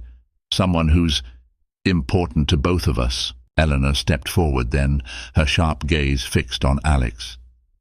"I think it would be wise to listen to her, Alex," she said softly, "for all our sakes." Alex's eyes flicked to Eleanor, and for a moment an unspoken exchange passed between them. Finally he nodded, gesturing toward the seating area near the windows. "All right, let's talk." As they moved to sit, Clara felt the weight of the moment pressing down on her. She had taken the first step into a world she didn't fully understand, and there was no turning back now. Whatever truths lay ahead, she was determined to uncover them for Jamie, for herself, and for the life they deserved. The sitting area in Alex's office felt both intimate and imposing. The low leather couches, the polished glass coffee table, and the breathtaking view of the city framed by the massive windows seemed designed to remind visitors of the power held by the man who occupied this space. Clara felt small as she sank into the plush cushion, Jamie beside her, his small fingers tracing the stitching on the couch. Alex sat across from her, his posture composed, his piercing blue eyes fixed on her with an intensity that made her want to shrink into the cushions. Eleanor stood nearby, her hands clasped in front of her, watching the interaction with a quiet patience that felt anything but passive. Clara cleared her throat, her hands twisting together in her lap. She had rehearsed this moment countless times in her mind during the sleepless hours of the night, but now that it was here, the words stuck in her throat. Alex leaned forward slightly, his elbows resting on his knees. "Miss Hart," he said, his voice low and even, "you mentioned a connection between our families. I need you to explain what you mean by that." Clara's pulse quickened. She glanced down at Jamie, who was preoccupied with his toy truck, then back at Alex. She hesitated, then forced herself to meet his gaze. "Do you know a man named James Rowland?" The change in Alex's expression was subtle but undeniable. His jaw tightened and his eyes narrowed slightly, though he said nothing. Eleanor was the one who spoke first. "James Rowland," she said thoughtfully, as if tasting the name. "It's been years since I've heard that name." Clara's breath caught. "You know him." Eleanor's sharp gaze flicked to Alex, then back to Clara. "I know of him. He was an acquaintance of Alex's father." Alex straightened, his expression hardening. "What does James Rowland have to do with this?" Clara took a deep breath, her hands gripping her knees to steady herself. "James Rowland was Jamie's father," she said, her voice trembling. "He left before Jamie was born, and I haven't seen or heard from him since." The silence that followed her words was suffocating. Alex's eyes shifted to Jamie, who had paused his play and was now looking up at Alex with innocent curiosity. The resemblance between them, one Clara had tried so hard to ignore, felt almost tangible in that moment. "Are you suggesting—" Alex began, his voice laced with tension. He trailed off, his gaze snapping back to Clara. "Are you saying you think I'm no?" Clara said quickly, cutting him off. "No, I'm not saying that. She hesitated, choosing her words carefully. "I think there might be a connection between James and your family, and I think it might explain why he reacted the way he did at the gala." Alex sat back, his expression unreadable. Eleanor, however, seemed intrigued, her sharp eyes studying Jamie with a new intensity. "Interesting," she murmured. "Very interesting." Clara's chest tightened. "Mrs. Grant, please," she said, her voice firm despite her nerves. "If you know something, I need you to tell me. This isn't about me. It's about my son. He deserves to know the truth." Eleanor regarded Clara for a long moment, then nodded. "You're right," she said. "He does." She turned to Alex. "And so do you." Alex's frown deepened. "Eleanor James Rowland," Eleanor interrupted, her tone matter-of-fact, "was involved in a business venture with your father many years ago. It ended badly. James disappeared shortly after, and your father refused to speak of him again." Clara leaned forward, her heart racing. "Do you know why he disappeared?" Eleanor shook her head. "No, but I suspect it had something to do with money. Your father had little patience for those who crossed him in that regard." Clara's stomach churned. "Do you think James might have used a different name? Lied about who he was?" Eleanor raised a brow. "It's possible. He was a charming man, from what I recall, but charming men often have secrets." Clara's thoughts swirled, her mind racing to piece together the fragments of information. Could James have been hiding something all along? And if so, how much of it was connected to Alex and his family? Alex exhaled sharply, his expression a mix of frustration and disbelief. "What exactly are you getting at?" he asked, his voice tinged with irritation. Clara hesitated, then decided to take the leap. "I don't know what I'm getting at," she admitted. "All I know is that my son—" Her voice broke, and she steadied herself before continuing. "My son looked at you, and he saw something, felt something. And I don't think it's just a coincidence." Alex's gaze softened slightly, but his expression remained guarded. "You're asking me to believe that this—" He gestured toward Jamie, who was now watching the adults with quiet curiosity. "Is somehow connected to a man I barely remember from years ago." "I'm not asking you to believe anything," Clara said, her voice firm. "I'm just asking you to help me find the truth." The room fell silent, the tension thick and unyielding. Clara held her breath, waiting for Alex's response. Finally, he sighed and ran a hand through his hair. "All right," he said, his voice low. "I'll look into it. But I'm not making any promises." Relief washed over Clara, though she knew this was only the beginning. "Thank you," she said softly. Eleanor smiled faintly, her gaze lingering on Jamie. "The truth has a way of finding its way to the surface," she said, her tone almost wistful. "You'll see." As Clara gathered her things and prepared to leave, she couldn't shake the feeling that she had stepped into something far more complicated than she had imagined. The answers she sought were closer now, but so were the secrets that had been buried for so long, and she wasn't sure she was ready for what she might uncover. The air outside Blake Enterprises was brisk, the first whispers of autumn brushing against Clara's face as she stepped out into the bustling city street. She tightened her grip on Jamie's hand, her thoughts still tangled in the conversation that had unfolded in Alex's office. The towering skyscraper behind her cast a long shadow over the sidewalk, its presence an unyielding reminder of the power and secrets that lay within. Jamie skipped alongside her, his toy truck clutched tightly in his free hand. His carefree energy stood in stark contrast to the turmoil churning within Clara. She couldn't decide whether to feel relieved or terrified. Alex's agreement to look into James Rowland's past was a step forward, but it also opened the door to truths she wasn't sure she was prepared to face. "Mommy, can we get ice cream?" Jamie's voice broke through her thoughts, his face lighting up with anticipation. Clara forced a smile, her gaze softening as she looked down at him. "Maybe later, sweetheart. Let's get home first." Jamie pouted but nodded, his small legs working to keep up with her as they made their way toward the subway station. Clara's mind wandered back to Eleanor's cryptic words, the weight of her gaze as she spoke of the past. There was something about the older woman's demeanor, a quiet knowing that made Clara both uneasy and curious. Back at their apartment, Clara settled Jamie with his favorite puzzle before retreating to the small kitchen. She leaned against the counter, staring blankly at the kettle as it heated on the stove. The faint hiss of steam matched the tension in her chest, a pressure that seemed to build with every unanswered question. She pulled out her phone, hesitating for a moment before opening her messages. Her thumb hovered over Alex's name. She had saved his contact information after their meeting, though she hadn't planned on using it so soon. But now she found herself typing out a message, her words carefully chosen. "Clara, thank you for agreeing to help. I know this isn't easy for you."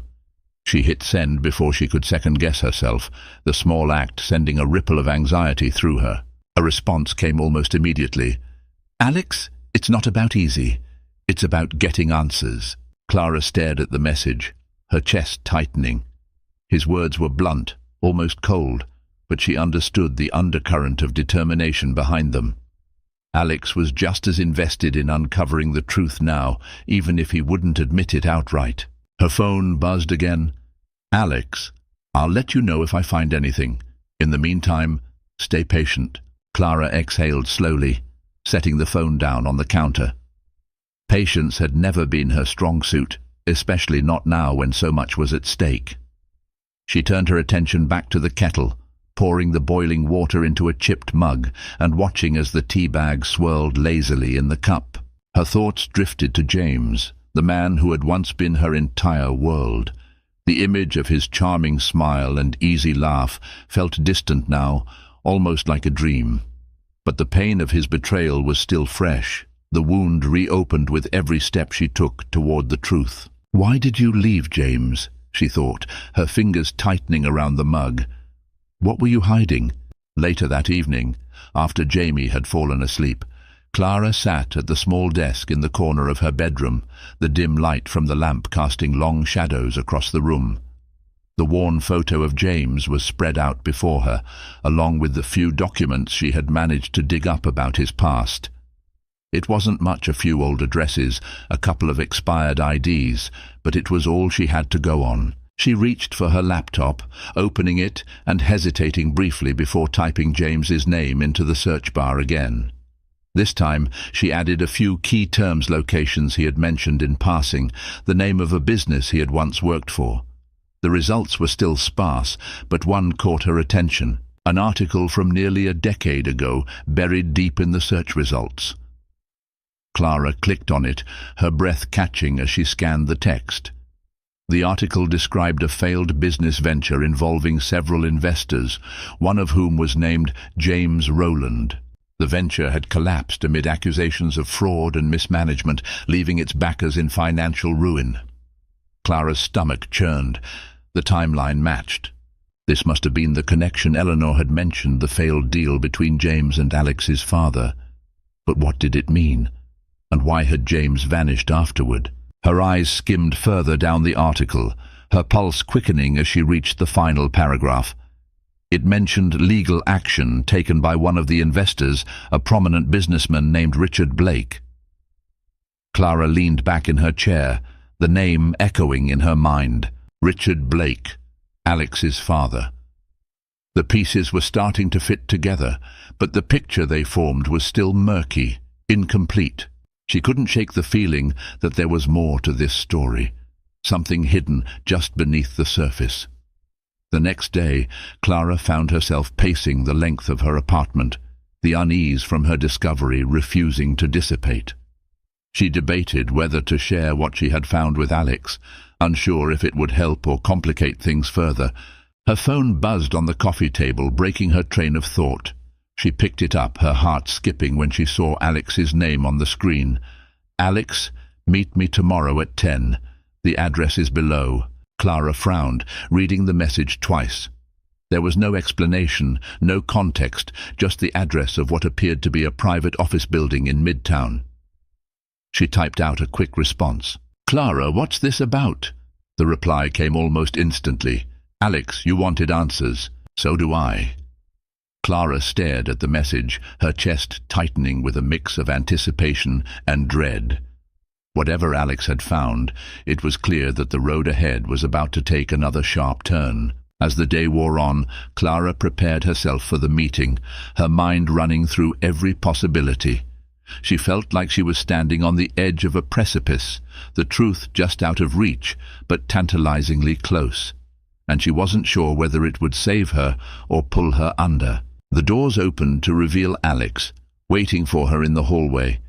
He was dressed impeccably as always, but his expression was different, tense, guarded, and tinged with something Clara couldn't quite place.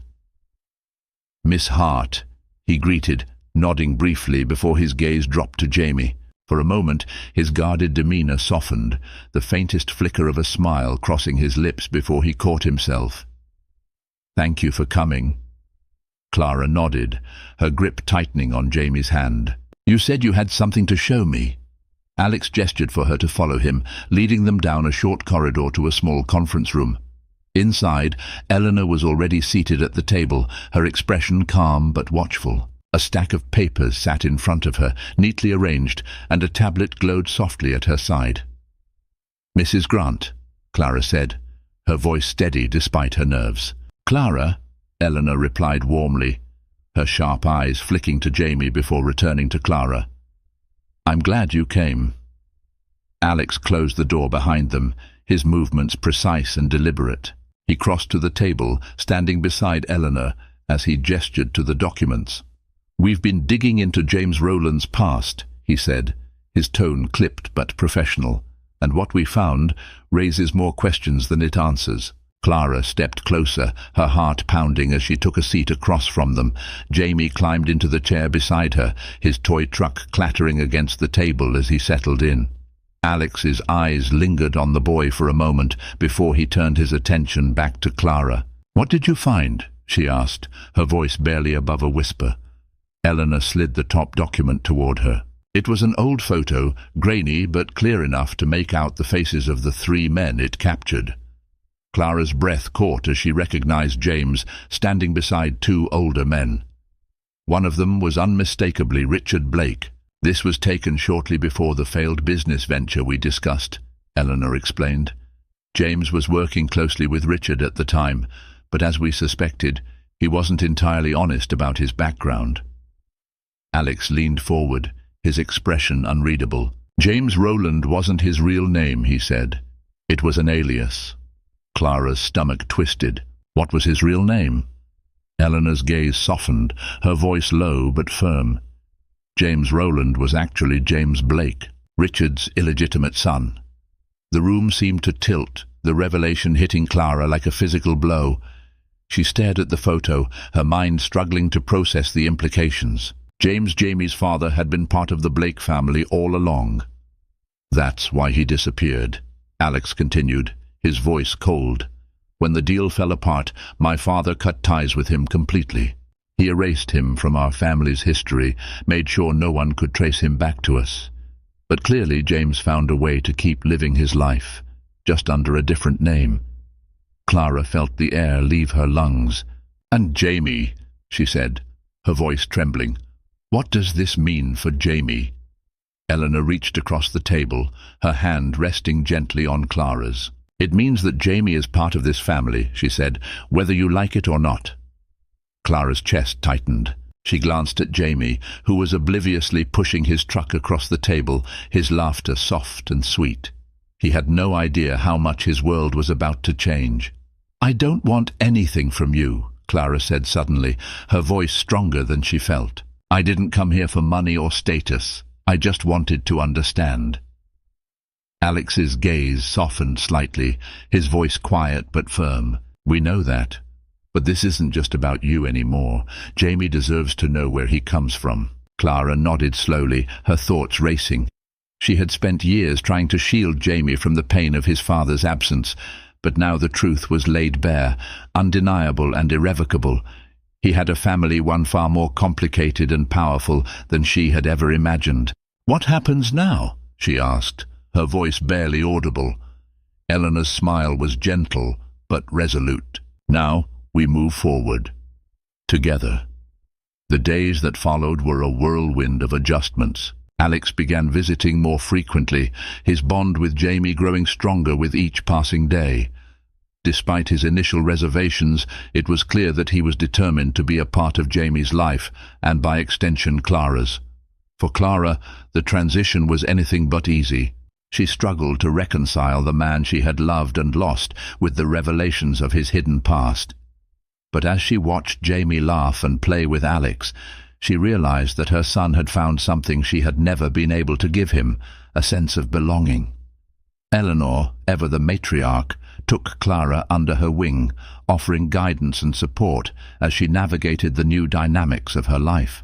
Slowly but surely, Clara began to see the Blakes not as an imposing monolith, but as a family, a flawed, complicated family, but a family nonetheless. Months later, as the first snowfall of winter blanketed the city, Clara stood by the window of her apartment, watching Alex and Jamie build a snowman in the courtyard below. Their laughter echoed through the cold air, warm and bright, and Clara felt a pang of gratitude she hadn't expected. The truth had been messy and painful, but it had also opened the door to something she hadn't dared to hope for: connection, authentic, genuine connection. As Alex glanced up and caught her eye, his smile was easy and unguarded, and for the first time, Clara felt a flicker of hope. They weren't just rebuilding the pieces of their lives, they were building something entirely new. Years later, Jamie sat at the head of a long table, surrounded by family. His laughter rang out, the sound of a boy who had grown up loved and supported. Clara watched him, her heart full as she exchanged a glance with Alex, now her partner in every sense of the word. Life had not been easy, but it had led them here to a place of healing, growth, and love. And for that, Clara was endlessly grateful. In the end, Clara's journey wasn't just about uncovering the truth, it was about finding connection, resilience, and the power of love to heal even the deepest wounds. A single moment, a single word from her son set into motion a story that changed their lives forever. And as Clara, Alex, and Jamie stepped into their new future, they proved that even the most unexpected beginnings can lead to something extraordinary. If this story moved you, inspired you, or made you think about the importance of family and connection, don't forget to like, comment, and subscribe to our channel for more stories just like this. Thank you for watching, and we'll see you in the next one.